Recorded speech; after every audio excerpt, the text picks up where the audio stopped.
And I want him to be a little mysterious. I want him to be kind of tall. I want him to have big claws. I want his eyes to be glowing from inside his shell. I don't want him to be scary, though. I said that to her. I said, could you draw a hermit crab like this? She said, give me a couple of days. And a couple of days later, I checked my email. And this is what I found. And that was exactly what I was looking for. And I knew she was the right person. The glowing eyes, the mysterious look. He doesn't look too friendly, does he? No, he doesn't look very friendly. And the truth is, he's a little grouchy, okay? But he's not a real bad guy. But this was going to be my Hermie, okay? So, Catherine, my illustrator, started working on the story. I sent her a copy of my manuscript, which just means the words for the story, okay? And she started drawing some pictures that would match that. And I started getting what are called pencil roughs from her in the email. This, for example, is the first 2 pages from my book, but just done in a pencil rough. Basically, she just sketched this out, and she wrote the words. I'm not sure what kind of pencil. Probably just a regular No.2 pencil, right? But she started working on this, and I said, that's what I'm looking for. I wanted a lot of activity on every page. I wanted a lot of things happening so that kids like you could read the book again and again and find something new every time. And I thought this was going to be perfect. I thought she did a really good job on this. So, she started sending me these. I was very involved in the process. I told her which animals I wanted, where I wanted them to stand, what gestures I wanted them to make. And she was able to do that, because she can draw anything. As we went along, each day, I would get more pencil roughs. And this is the 3rd page in the book, again, in black and white. And she was sending these to me. To make sure that we had the same idea where everything should go on the page, I made something called a dummy book. And all that is you just take some copy paper, you fold it in half, and you staple it down the side, and you got sort of a book. And in this, I wrote, I want the art here. I want the elephant standing here. And I wrote where I wanted the words. I sent this to South Africa. And with that, she was able to understand what I wanted in my book and where I wanted everything to be. Now, we had to work as a team. It was my story, but they were her drawings, and they had to match well. And we had to watch each other and make sure we didn't make any mistakes. One of the first mistakes I caught, Catherine was so busy, I noticed the word spaghetti. She forgot the H. She forgot to put the H in the word spaghetti. I said, oh, Catherine, you forgot the H. She said, no problem, and she fixed it. Throughout the whole process, we worked together as a team. More and more pencil roughs started coming in to me. It was like Christmas. Every day I'd open my email, find new pictures. I was so excited. We made changes as we went along. Everything was turning out really well. I was looking forward to seeing something in color, though, because this is a color picture book. Here you see a school full of fish at the top of the page, and a church full of penguins at the bottom of the page. Now, I'm going to tell you something very cool about writing your own story, okay? It's your story, and you can put anything in that story that you want. I wanted to include a couple of people who are very special in my life. I'll give you a hint. I have 2 daughters. They have Japanese names. My oldest daughter is named Diana, and my second daughter is named Sana. And I told Catherine, the illustrator, I said, you know what? I want those names in my story. So if you look at these puppies here at the top of the page, each one has a name at the end of their bed. And there's a proud mother and father dog outside.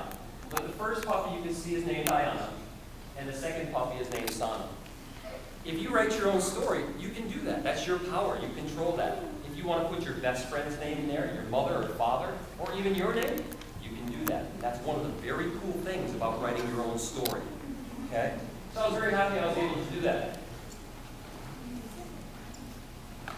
Well, again, I was enjoying Catherine's work, but we didn't always agree on what a picture should look like.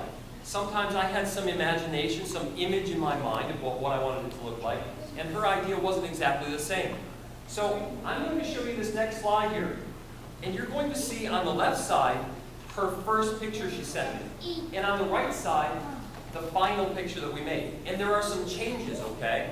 It's kind of a before and after. I want to see if you can find any of those changes that we made for the final copy. Does anybody see anything different? Yes. On top of that shell, the shell is smaller and bigger.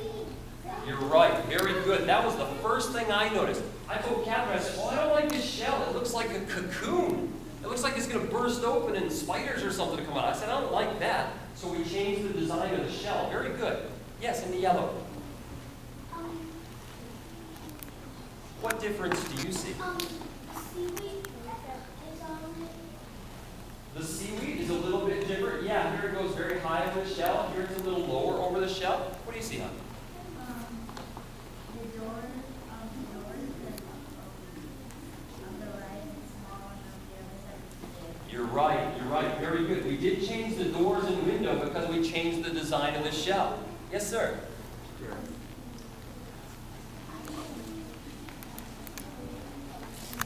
You forgot? That's okay. That's okay. The shorts are a little bigger. You're right. Very good. At first, I didn't even notice that, but you're right. On the right-hand side, the shorts are a little bigger. Any other changes? Yes.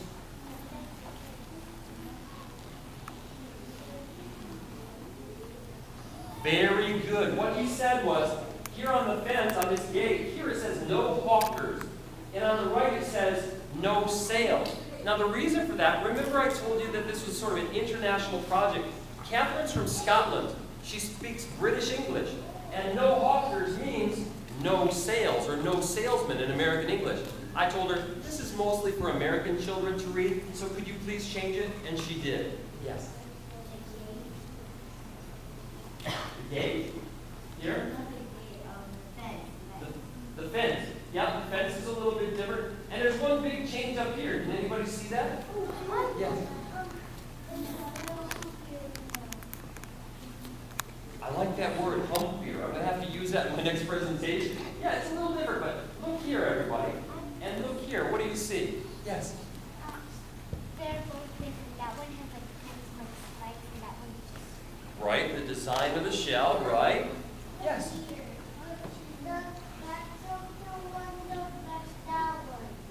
Very good, very good. Look up here, everybody. In Catherine's first picture, look at that. That's a satellite dish.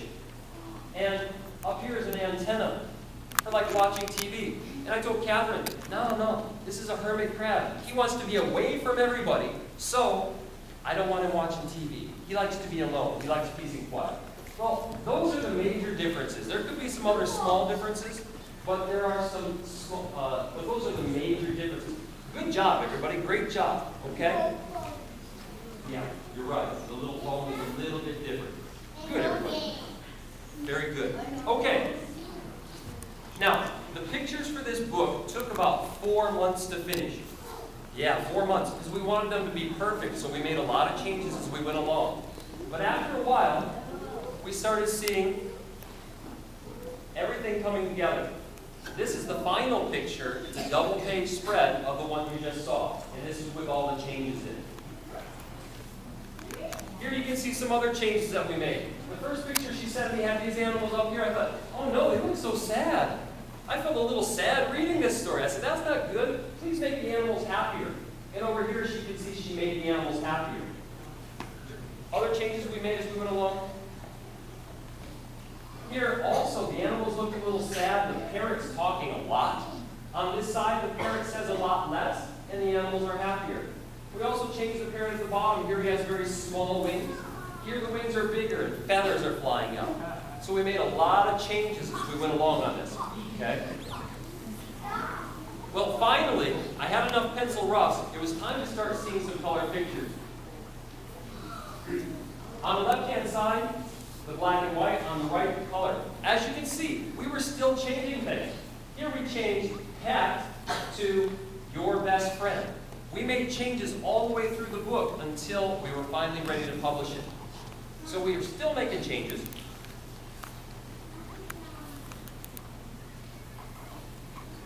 Here's the animals that looked so sad before. Now they look happy, and they're in color. I was very happy with the way this page came out. And here's the one with the parrot with his feathers flying, and the animals looking happier on top. This is the color image that finally went into the book. Oh, and remember at the beginning when I told you I loved animals and I have a miniature dachshund now for my